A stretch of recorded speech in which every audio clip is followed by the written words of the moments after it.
Good morning. While Mother Sarah is away, I'm going to play. So Bill, you can just cut the cameras now. Just kidding, Sarah. Just kidding. Friends, let's do a Bible study, shall we? Okay, that was a little more energetic than the 8:30. Okay. That's good. Some of us are already, no. Just stick with me here, okay? If you hate it, you don't have to tell Sarah, okay? You've heard me preach on some of this stuff before. I wanted to put some things together because I don't think we can quite understand what is happening in the gospel without knowing a little bit about the historic background, a little bit about the economic background, and a little bit about the political background. So how about it? Let's talk about money, politics, and religion all in one sermon. How about it? So everyone should have received one of these. And I almost forgot again. I'm setting a timer. All right. Timer. All right, we're good to go. Okay. So everyone should have received one of these. Let's start with the map and the timeline. I don't know if you're like me. Anytime I see a timeline and numbers, my eyes glaze over. We're going to run through this thing really quick, just so you know historically what has happened that set the scene for Jesus' time, okay? So back 500 BC, Cyrus the Great allows the Jewish exiles to return. So the Jewish people were in Babylon. Cyrus the Great, a Persian, takes over, says, Jewish people, you can go back home. So they go home and they build the second temple together. Okay, all fine and dandy. Alexander the Great comes along. What does he do? Conquers them again. He introduces Greek culture, Hellenization takes place, and then you have this really important thing that happens. It's called the Maccabean Revolt. This is important. This is where we get Hanukkah from, okay? So the Maccabeans revolted against this Hellenization, and you'll see they recapture the temple. They take control again of their own people, and they do it under the Hasmoneans. The Hasmoneans are a royal Jewish family who organized at that time and put them all back together into a single sort of ethno-nation state, okay? Great. Well, then the Romans come along, and then they conquer them and take over, okay? And then when they take over, they install someone named Herod the Great. Have we heard of this guy before? Yes. The one that wanted to kill Jesus upon hearing of his birth that was coming along. So Herod the Great is installed as king. Now, why Herod the Great? Because Herod the Great could raise taxes. He was a masterful builder, and because he strategically married a Hasmonean princess. That's important. That's a really big family. And so he brokered power by marrying these royal families together, the Herodians and the Hasmoneans. Keep that playbook in your mind. Okay, so he's ruling over everything. And then he builds the temple and expands it out, and so everything's beautiful. Great. Well, Herod dies. And then all of his sons are vying for power. This could be an HBO series if they wanted to. All of them are vying for power. Archelaus, the oldest, receives the prize gem. He gets Judea, all Samaria, Idumea. He gets all the great stuff. He does such a bad job, the Romans have to come back and take over his portion of the land. Now, we're going to be focusing on Herod Antipas. Okay, there's a lot of Herods in the Bible. We're focusing on Herod Antipas, the son of Herod the Great. Herod Antipas gets control of Galilee. That's that light blue region on your map. So if you're wondering where does his territory span, it's right there.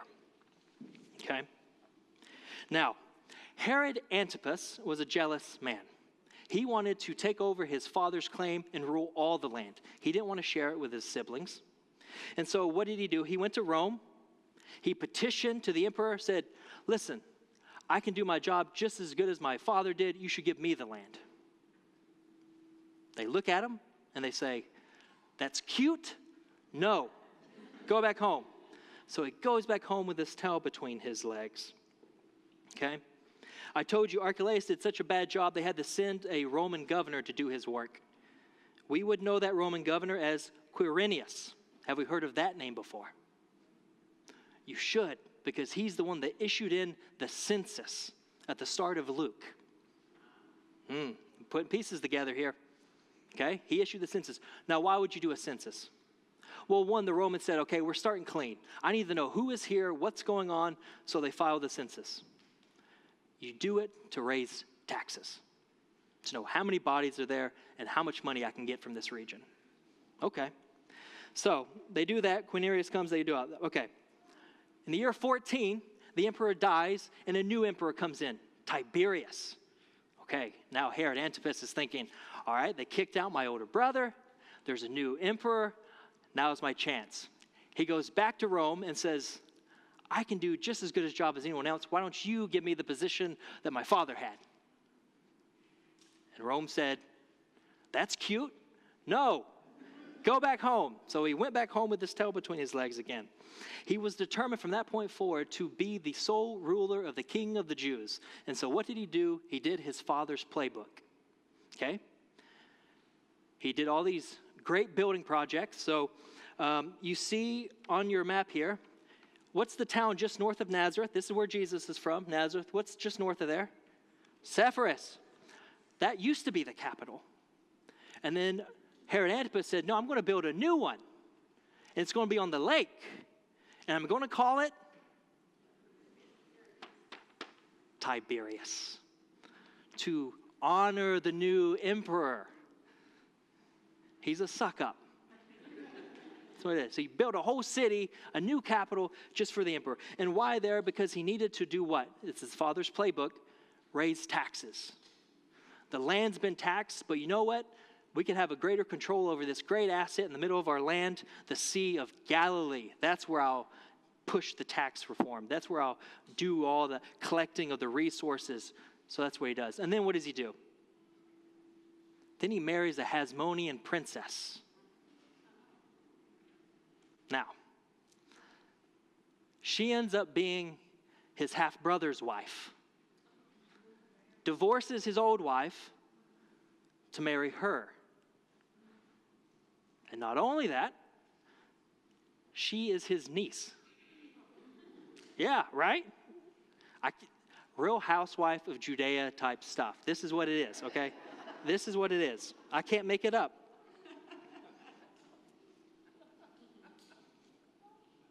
Why was John the Baptist beheaded?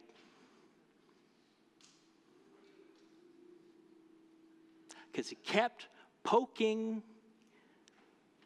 at Herod Antipas to say, what you're doing is wrong.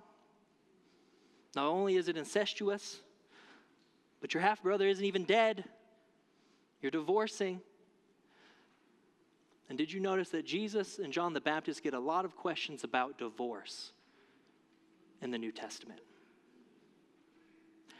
And friends, that's not because the peasants were just rampantly getting divorces left and right. There wasn't a divorce endemic. It was focused at what Herod Antipas was doing. All right, so moving along. So he does all the things. He marries Hasmonean building projects, all that kind of stuff, raises taxes. All right, now what you need to know, that's the historical background. Now what you need to know is this little chart on the back. And what you need to know is that their economy was not like our economy. They inhabited what is called an embedded economy. This is the original pyramid scheme, okay? You're looking at this, you see the pyramid? And I want you to imagine in this economic system, all excess flows where? Up to the top. And it was a patronage system. It's called an embedded economy because the economy was embedded within the relationships that were established. The kin relationships, who your family was, and also your patronage relationships, who your patron was, who your sponsor was. As opposed to what we inhabit, which is a quote-unquote free market, right? So they're different. 9 out of every 10 people in this economy lived in subsistence level, meaning they quite literally worked for their daily bread. 9 out of 10. There was no middle class. That's not the way this worked. Everything followed from the patronage system. So who's at the very top? The emperor, Tiberius. Who's right underneath him? Herod Antipas. And you see the relationship. Tiberius gives patronage to him, and what does he send him? Tribute in the form of taxes and natural resources throughout the empire. Okay, clear enough. Who's under Herod Antipas? Do we know of any chief tax collectors in the Bible? Wee little man? Zacchaeus. He would have been a chief tax collector. These were rich individuals who would go to these auctions to bid on the right to become tax collectors. That's how this system worked. So you would have to have money to make money, right? To take on this sort of elite role. And then why would you want that role? Why were the tax collectors despised? Because of the corruption and the extra that they would take for themselves. Everything flows upward. Who's under the chief tax collector? Your sort of middleman tax collectors. Do we know of any of those in the Bible? Matthew, Levi, right? And then, and so what they would do is so the chief tax collectors would then have these middlemen also sort of go to auction to bid and to be these regional tax collectors. Now, underneath the tax collectors, what do you see? The whole sort of fishing economy here.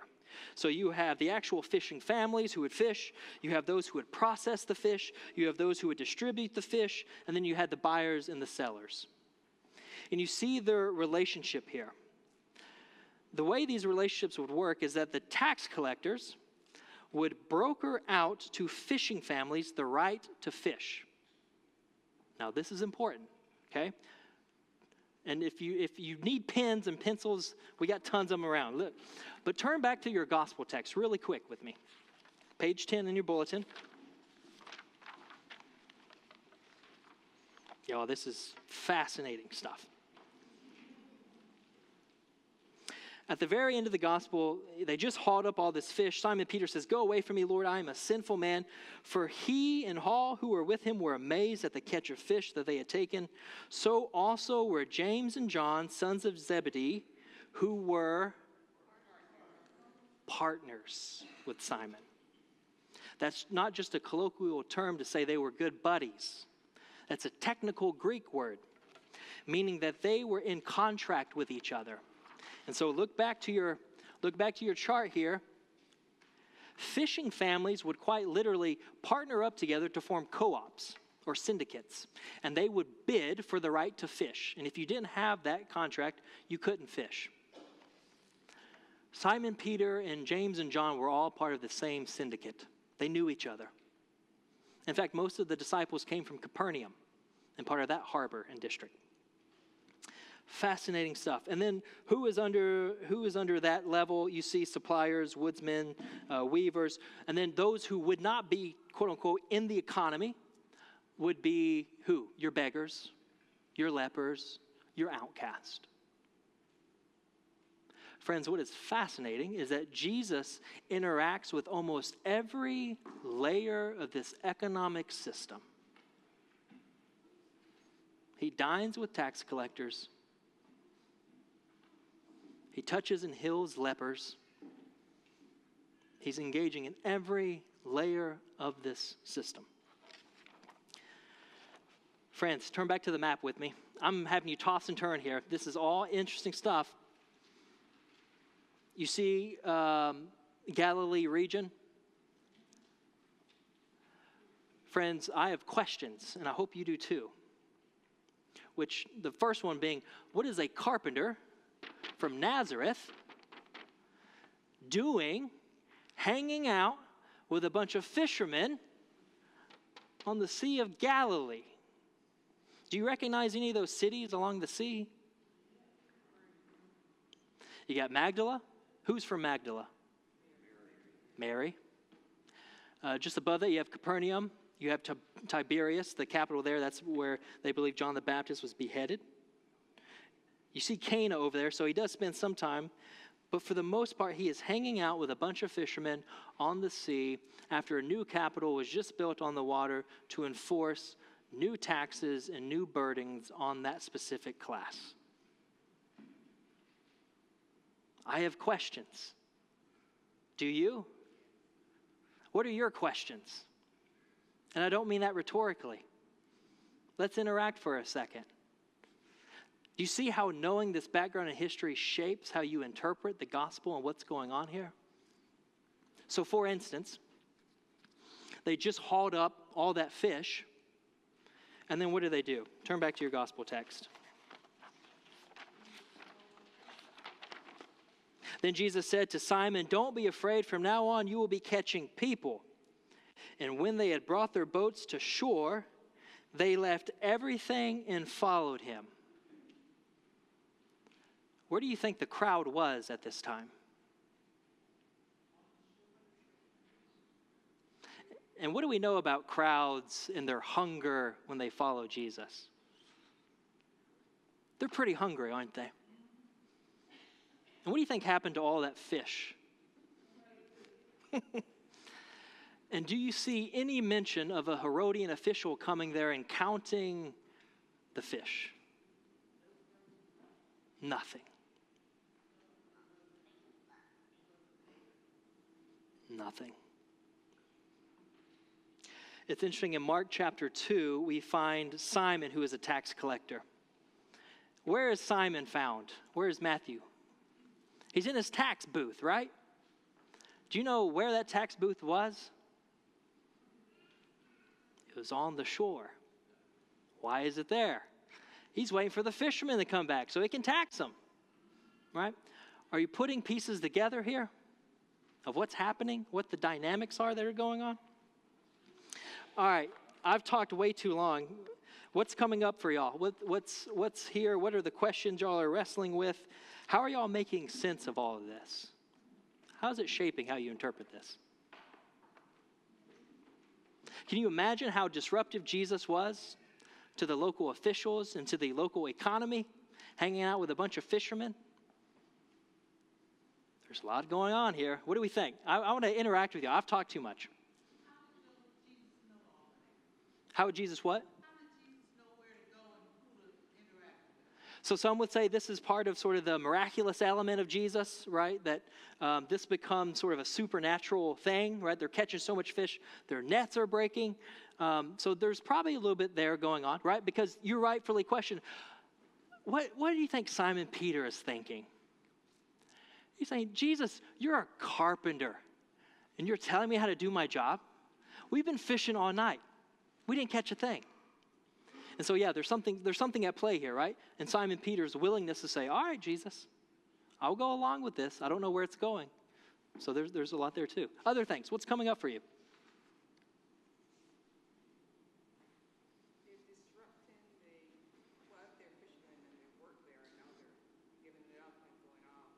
Yeah. It's disruptive, right?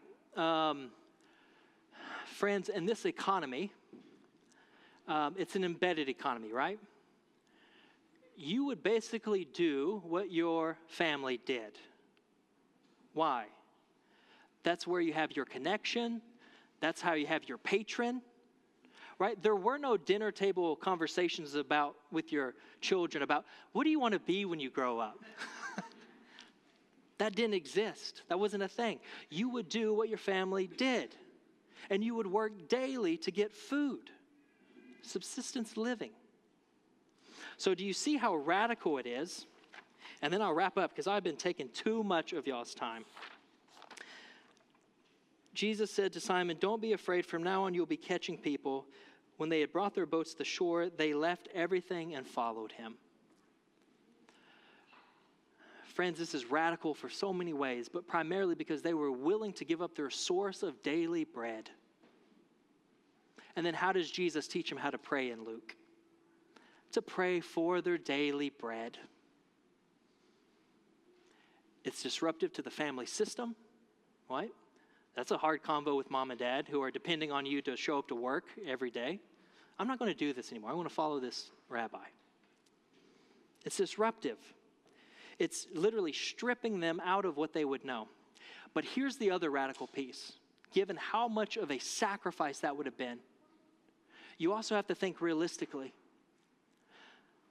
that the conditions might have been so bad that they were actually willing to make that sacrifice. There is little to lose here. That's another angle to look at this from.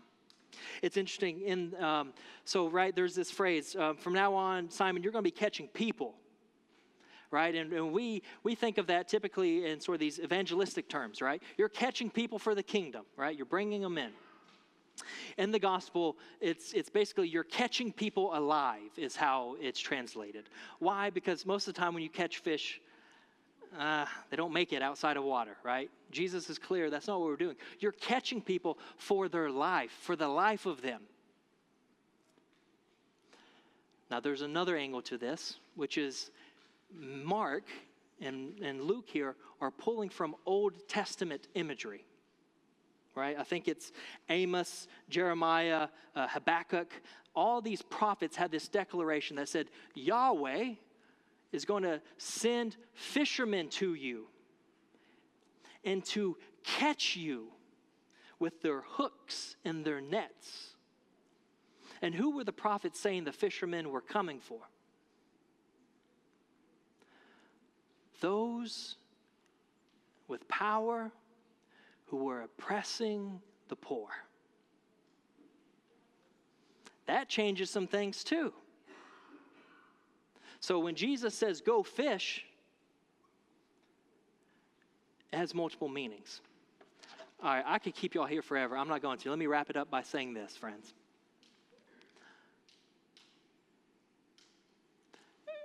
My pastoral call for you, go fish yourself. And all the expansive meaning of that term. Both in that evangelistic sense, in which there are some people who may, who might need to be caught up in what God is doing here at St. Catherine's, what God is doing in the world. That's the beautiful sense of it. And then go fish in the sense of the Old Testament prophets. Like Mother Sarah said last Sunday, we need the full spectrum of the body of Christ. We need those who pray for peace, and we need those who will cry out at the injustice. We need little voices who will raise a joyful noise in here, and we need quiet hands who will clean the vessels. We need the full expansiveness of it. So friends, I hope this is somewhat helpful at putting things in context. And more than anything, it starts a conversation rather than ends one. So as you go forth, go fish in the fullness of the term. Amen.